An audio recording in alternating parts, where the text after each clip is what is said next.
Hi everybody, I'm Bill Sanders and this is WatchArtSci, the art and science of watch collection. Today what I'd like to do is to take a look at watches that might be the basis of a collection for high horology. There's a problem in deciding, well, what is high horology?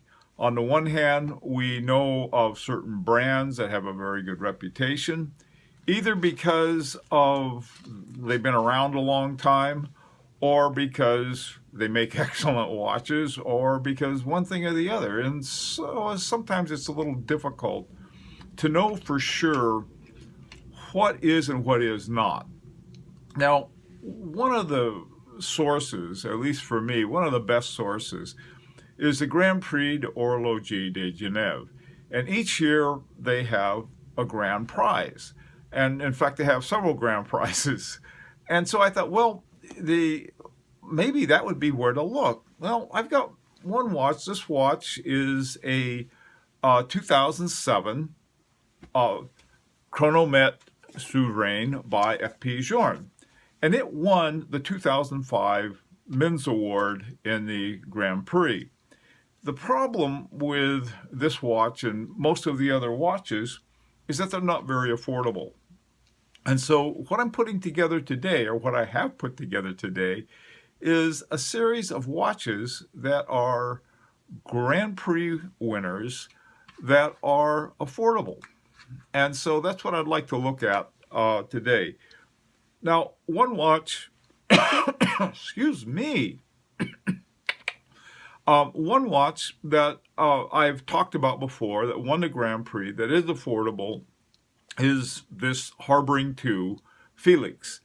It's in-house, it's a wonderful watch, and there's some other watches that are not expensive and have won Grand Prix. And I thought, well, this would be a good thing to take a look at. So let's see which ones have been winners and ones that are not really expensive.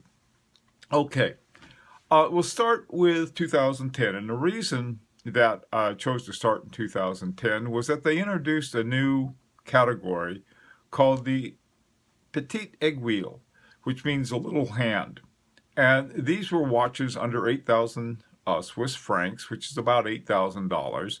And so the watches we're going to look at today are not only below 8,000 francs or $8,000, they're below 5,000. Some as low as 1,800. So let's see some watches you might want to consider. Next time you get your piggy bank all saved up for a watch, take a look at some of these because they're judged by experts who are grandmaster watchmakers. They're designers, they're collectors, they're people who really know watches, as opposed to some of us who are, we got a video camera and YouTube and off we go. So let's take a look. Let's start with the Tag Heuer. And this Tag Heuer is Carrera caliber 1887. It's only $3,000. Now, this was back in 2010 when it won, and the best price that I could find was $3,000, which is really pretty good considering that watch. I love the looks of that watch. Another one, now this was from 2011, and this is Mont Blanc, called the Star World Time GMT. It is a gorgeous watch. I really like it a lot. It does have an ETA movement, but some of the other ones we're going to look at too also have an ETA movement. But remember, the people who were judging this, they knew it had an ETA movement, but nevertheless said, look, this watch is worthy of a Grand Prix award. So that's one of the things we'll have to take a look at. Next is a wonderful watch, a 2012 Zenith Big Date Special. It's one of the more expensive ones we're going to look at. It's well under $5,000. It's $3,995. Now, all of these prices I found, I simply went to Chrono24 and found one that looked like it was from an honest dealer. And I use those. I didn't negotiate any of the prices. Had I done that, I think we could have had even better prices. Okay, so let's take a look at the next group. Now these are from beginning in 2013, and the first one was a Tudor Heritage Black Bay, and it is only $2,096. This is another one that had an ETA movement, but they felt, hey, this is a pretty neat watch, and we had to give it we had to give it an award, and they did.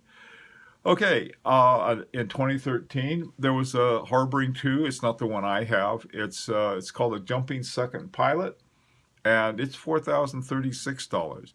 Now, the problem with Harborings, and this one and ones like mine, they're hard to find. I mean, you really got to look for them. You can find them, and they are under $10,000. Now, this particular one, the Harboring 2 Jumping Second Pilot, did have a Valjoux in it, a Valjoux movement.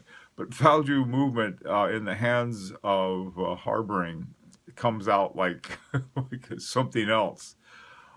Finally, for this group, there's a 2014 Grand Seiko High Beat GMT. Now that's right about $5,000.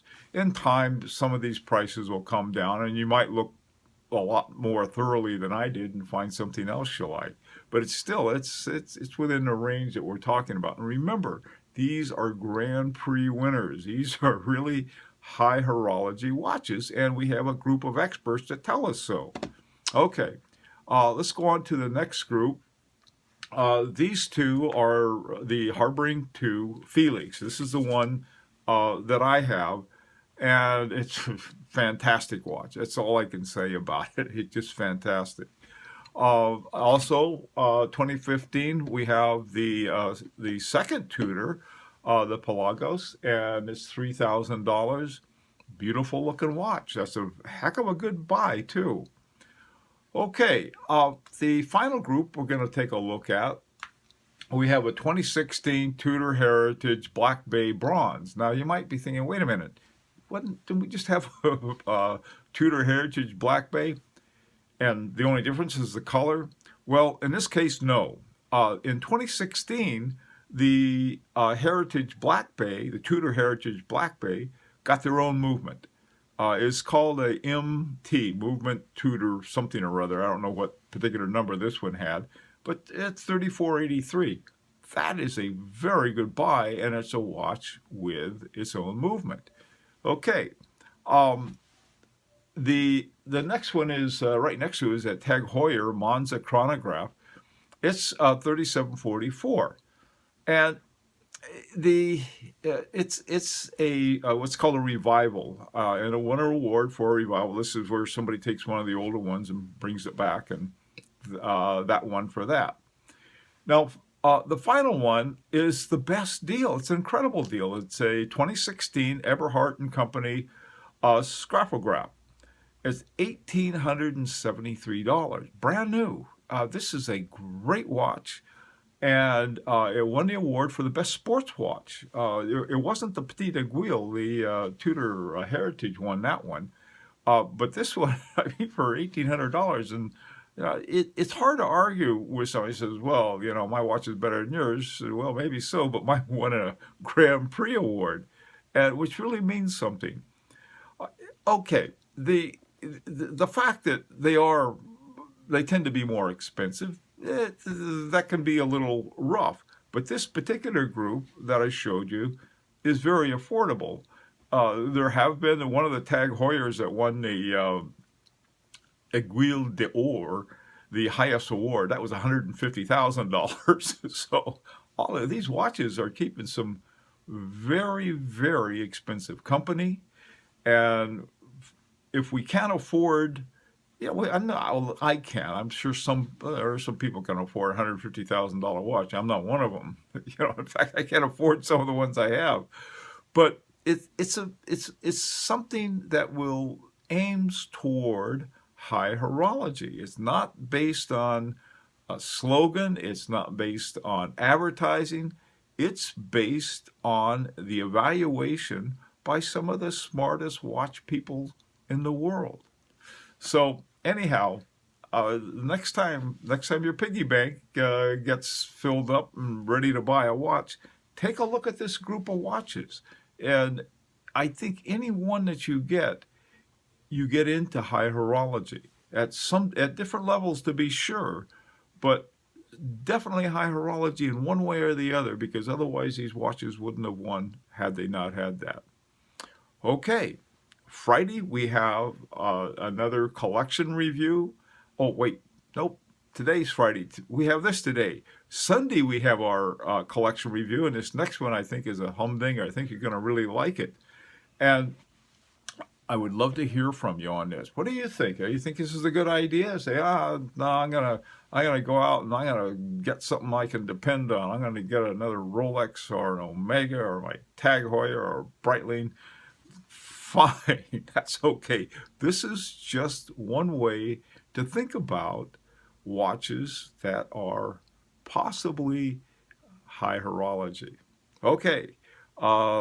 That's all for now. See you Sunday and see you next Friday. This is Bill Sanders for WatchArtSci, the art and science of watch collection.